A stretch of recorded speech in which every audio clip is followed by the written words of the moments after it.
Good morning and welcome to the beauty series of Social Media Week.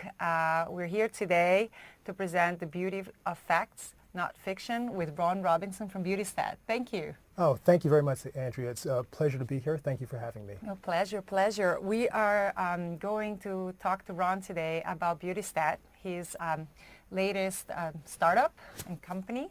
But please tell us what inspired you to start BeautyStat. Well, Andrea, I started out in this business over 20 years ago as a scientist and cosmetic chemist.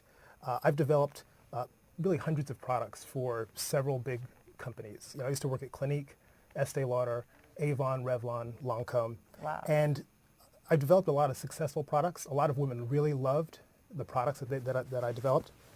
But overall, I was really adding to the confusion.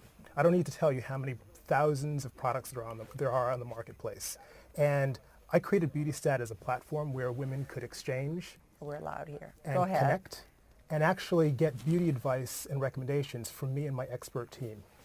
Okay, so how does it work? Let's say, I've participated, but like if somebody's watching us and they haven't been at BeautyStat, where do they go? BeautyStat.com? Do they go to Facebook? They go to Facebook, and you could really find BeautyStat going to apps.facebook.com/BeautyStat and that's where you get into the application of BeautyStat. You take a simple, really fun quiz. For example, women would decide which type of beauty icon do they like the most. Is it Britney Spears? Is it Rihanna? Is it Blake Lively? So you answer a few of those fun questions, including what are your skin concerns? What are your beauty concerns? Where do you tend to shop the most? And after you fill out those questions, then we provide you with a personalized list of product recommendations and personalized list of tips. And how do you come up with those recommendations? They are, are you constantly searching the market?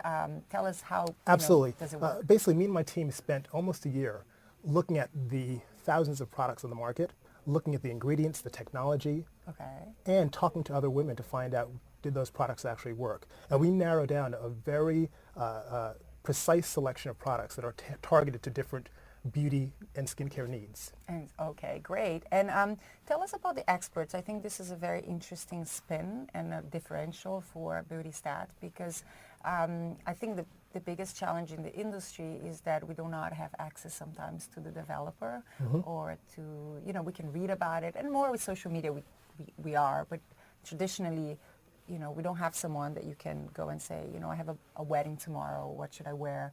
What's better for my skin, or how do I shoot my hair, or etc. And that's why we created BeautyStat. First of all, women want to find out what's the best product for them. And they go to their friends, their family, or they go to experts.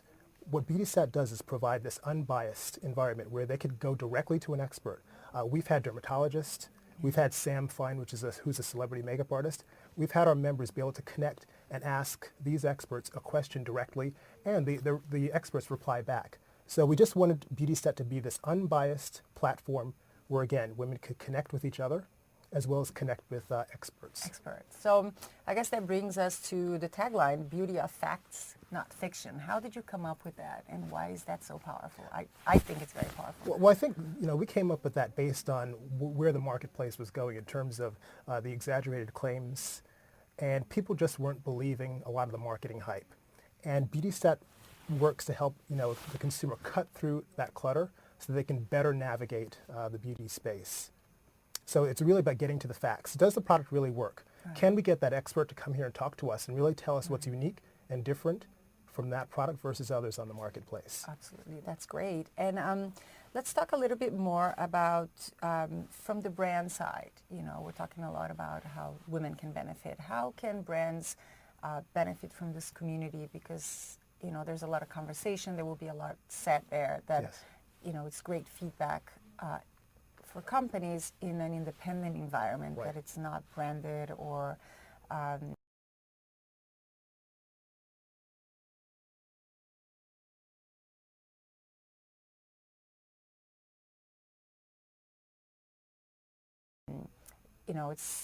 tell us how do you plan, or how is that working? Well, one thing is that the consumer, she is very different now. She's completely changed. And I don't have to tell you, based on the economy, that consumers are no longer shopping the traditional channels they used to.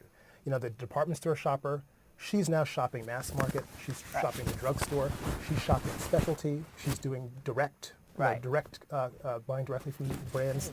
So the brands understand the shift in the consumer, and they want to understand, who is this new consumer? Right. What does she want? What is she looking for? What are we as a brand lacking that they want? And we give brands the opportunity to tap into that and listen in on those conversations. That's great. That's great. And how do you see, you know, your community, for example, playing a role in improving product development, which is something that you came from? Have you thought about it?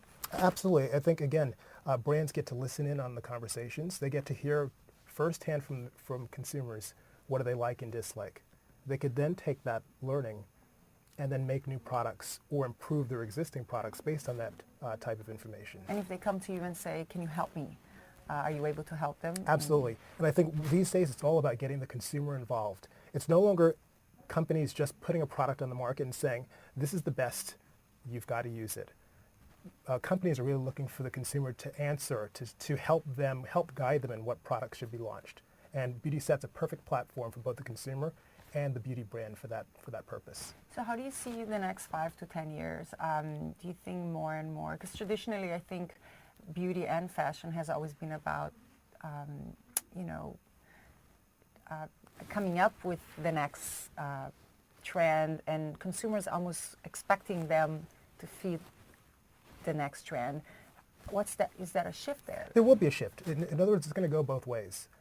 The new and exciting, innovative products that'll be coming on the market in the next couple of years are going to come from both the brand side as well as the consumer side. There's going to be this blend where you build a product together with the consumer in mind, and I think that's where BeautyStat, that's our goal for BeautyStat. That's great. That's great. I think it's, you know, there's an amazing you know, vacuum in many industries, and that companies like BeautyStat can help fill in the gap and provide this platform, which is why we're very excited. Yeah, we absolutely believe so. That's great. That's great. And in terms of Social Media Week, what do you think? You know, it's the role of social media. I think we touched a little bit on it in the beauty industry. How has it changed so far? How do you think it's going to continue to impact in the coming years? Well, I don't need to tell you that, you know, the fact that BeautyStat launched on Facebook, we certainly recognize the power of social media. Right. So I think the brands are playing catch up. They are becoming more active on the various social media platforms. And I think the new technologies in social media are going to really drive the innovation. Right. Right now, the big trend is having smart TVs, where from your TV set, you'll be able to have access to the internet. That's going to be a powerful, that's going to cause a really powerful shift in terms of the importance of video. So if you're home watching broadcasted TV, you could literally flip from your TV to the internet and start watching live videos on the internet. Right. So that's going to cause a major shift. BeautyStat wants to be there in terms of being able to provide that type of video content. So imagine being able to tap into your beauty expert from your living room. After you saw an ad or something. Exactly. So that's where I think the future of social media and beauty will collide, if you will. Yeah, I mean, we met a company that I think is called Click TV a while back, and they were trying to embed ads on content. So they were creating like a layer. So as you're watching things, you could click on the T-shirt or the makeup or the lipstick, and you know, I haven't seen them in a while, but it's probably kind of along the lines of what you're saying. More of that will come. As there are more eyeballs on these various video platforms, the advertising will mix there and be able to click and actually purchase. Make it easier, yeah. It's Absolutely. Almost like it's taking the web, TV, and combining everything. Absolutely. That's fantastic. And let's talk about, you know, beauty, fashion bloggers. I think they are the backbone of our industry. They are doing a lot of the legwork and discovering and promoting, and it's just unbelievable the amount of people that are actually putting their own time towards it.